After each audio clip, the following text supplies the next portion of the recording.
Quand on est hypersensible, c'est vrai qu'on ressent souvent les émotions fois 1000, fois 10 000 en intensité et aussi parfois beaucoup plus fréquemment que certaines autres personnes.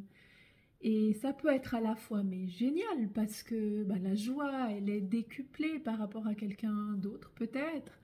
Et ça peut aussi des fois être moins facile à vivre quand ce sont des émotions qui nous submergent, quand on peut être peut-être en hyper empathie avec quelqu'un, en hyper compassion, qu'on n'arrive même plus à prendre le recul sur cette émotion qu'on ressent chez l'autre ou sur une émotion qui nous submerge nous-mêmes. Et quand c'est quelque chose qui est difficile à vivre, on peut se poser la question, qu'est-ce que je peux faire pour réussir à lâcher un petit peu sur ces émotions?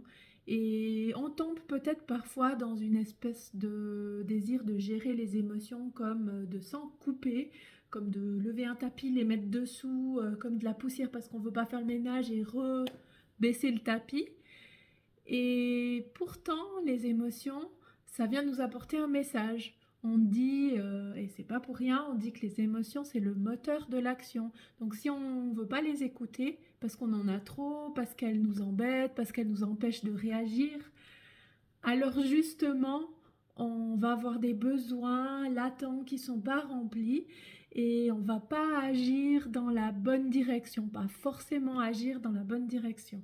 Si toi, tu as besoin de conseils, d'astuces pour l'accueil des émotions, entre autres, tu peux aller en légende et lire les astuces concrètes que je t'ai données.